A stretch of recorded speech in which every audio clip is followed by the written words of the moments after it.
আসসালামু আলাইকুম ওয়া রাহমাতুল্লাহি ওয়া বারাকাতুহু। আশা করি বন্ধুরা সবাই ভালো আছেন।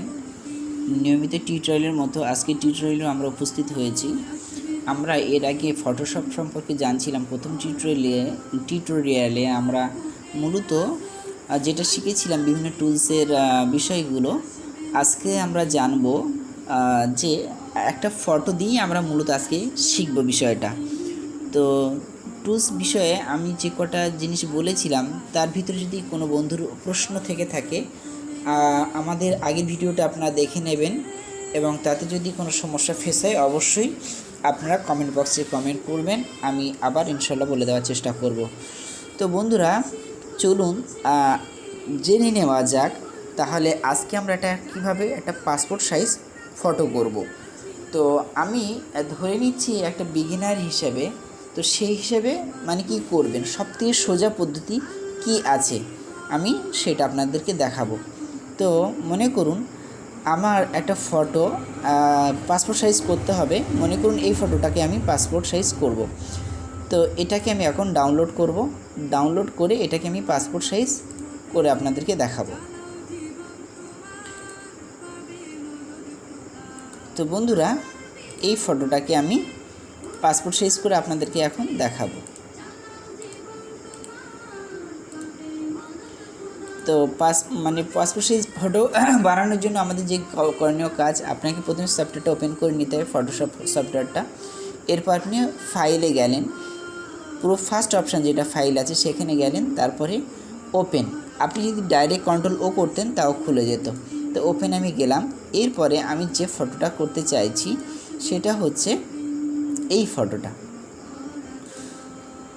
সরি ফর ইনকনভিনিয়েন্স বন্ধুরা, আমি একটু আসলে ফটোটা অন্য ফরম্যাটে আছে যার জন্য এটা আসছিল না। আমি আবার ফরম্যাট চেঞ্জ করে নিয়ে এখানে নিয়ে আসছি।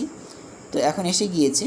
তো আমাকে এখন এই ফটোটাকে পাসপোর্ট সাইজ বানাতে গেলে কি করতে হবে, আমাদের কয়েকটা কাজ এখানে থেকে যায়। যেমন আমরা এটাকে করতে পারি কি, এটাকে আমরা ব্যাকগ্রাউন্ড চেঞ্জ করতে পারি, এবং তারপরে এই ফটোটার বিভিন্ন কালার বা শেড বিভিন্ন রকমের অংশ পরিবর্তন করতে পারি। তো আমরা এত কিছু না, পুরো সিম্পলভাবে আজকে আমরা শুধুমাত্র যে পাসপোর্ট সাইজ ফটোটা বানাতে হবে এতটুকুই শিখব। তো এটা করার জন্য আমাদেরকে, যেহেতু ফটোটা অনেকটা বড় আছে, তাই আমাদেরকে ক্রপ টুলসে আসতে হবে। ক্রপ টুলসের কাজ হলো ছোট করা। আমরা দেখতে পাচ্ছি 1 2 3 মানে মোটামুটি বাম দিক থেকে 3 নম্বরে আছে যেখানে লেখা আছে ক্রপ টুলস, এবং আমরা যদি শুধুমাত্র সি টিপি তাও সিলেক্ট হয়ে যাবে। আমি এখন শুধু সি টিপলাম বা এখানে এসে ক্লিক করলে একই হবে। এবারে এটাকে আমরা ছোট করে নিচ্ছি, আমাদের ইচ্ছা মতো এটাকে আমরা ছোট করে নিচ্ছি। মাউস দিয়ে চেপে রেখে, লেফট বাটন কি আমরা চেপে রেখে এটা কাজ করছি। তো এটাকে আমি এতটুকু সিলেকশন করে নিলাম। এবার নিয়ে আমি এন্টার ক্লিক করছি। এন্টার ক্লিক করার পরে দেখুন বন্ধুরা এই ফটোটাতে আমরা আসলে অনেক কিছু চেঞ্জ করতে পারি। আমরা যেহেতু একেবারে নতুন এবং সিম্পলভাবে একটা ফটো তৈরি করতে হবে কী করে সেটা শিখছি, তার জন্য এটা আমি বলছি, একেবারে বিগিনার্সদের জন্য।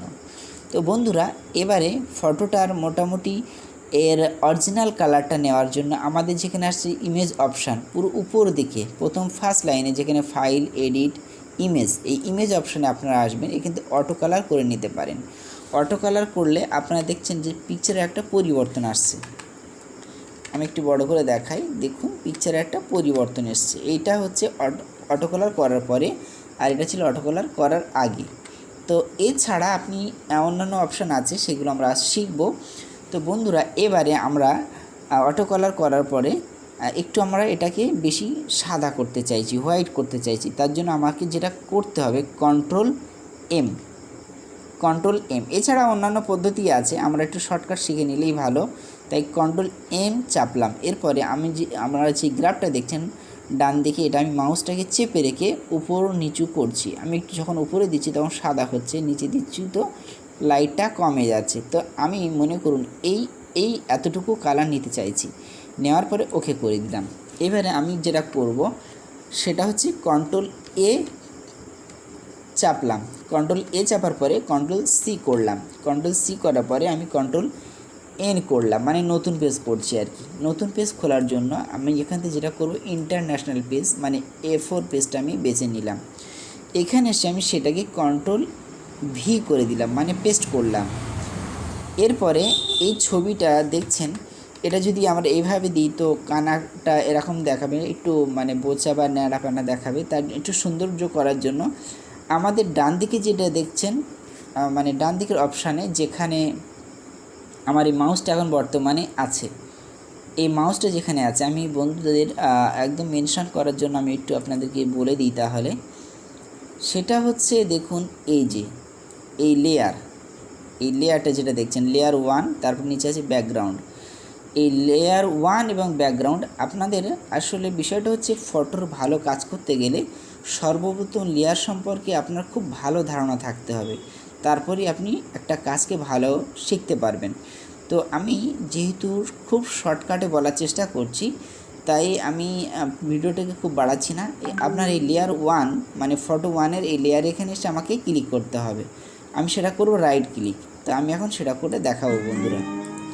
তো আমি এখন রাইট ক্লিক করলাম, করে এবার দেখছেন ব্লেন্ডিং বলে একটা লেখা আসছে, ব্লেন্ডিং অপশান। এখানটায় আসার পরে আপনি যেখানে লেখা আছে স্ট্রোক, এই স্ট্রোক অপশানে এসে আপনি ক্লিক করবেন। ব্লেন্ডিংয়ের পরে স্ট্রোক অপশান আসবেন, এখানে এসে ক্লিক করবেন। এখানে ক্লিক করলে দেখছেন একটা বর্ডার এসছে। আরও অন্যান্যভাবে করা যায়, এটাকে আপনি এখানে ব্ল্যাক করা আছে, আপনি ব্ল্যাক ছাড়া অন্যান্য রকমেরও করতে পারেন, সেটা সরি। তো আমরা করে নিতে পারবো। আজকে যেহেতু অতি শর্টকাটের জন্য আমরা করছি, তাই আমি আর ডিটেলস বলছি না। তো স্ট্রোক করার পরে আমি ওকে করে দিলাম। তাহলে কী হবে, ফটোটা খুব সুন্দর আসবে। এবার আমি পাসপোর্ট সাইজের জন্য এইখানে কর্নারে নিয়ে গেলাম, তারপর আমি Ctrl+T করছি।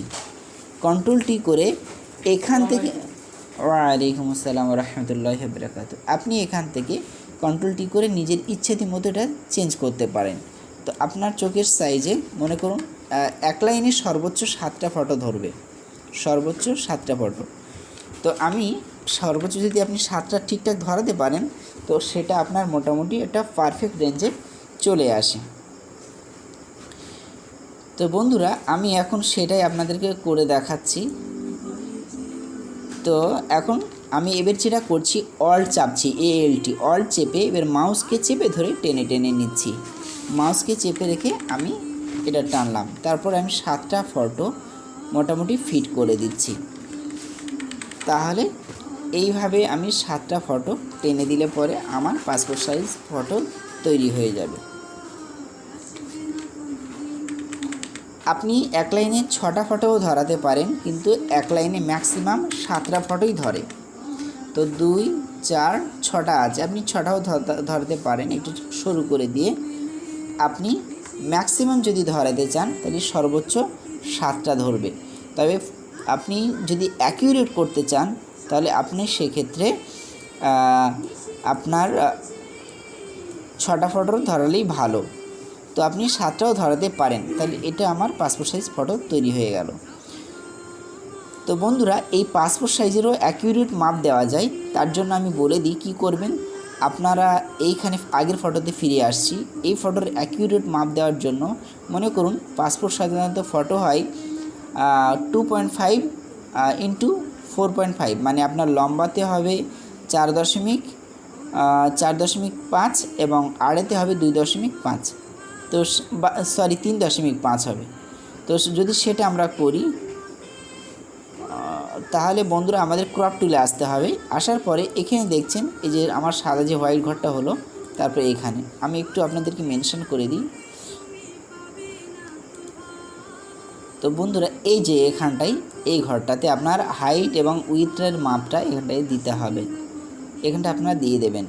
তো বন্ধুরা, ভিডিওটা আমি আর লেংদি করতে চাইছি না। এখানটায় আপনি মনে করুন এর মাপ দেন 2.5, এবার সেন্টিমিটার হলে পাশে লেগে দেন সেমি।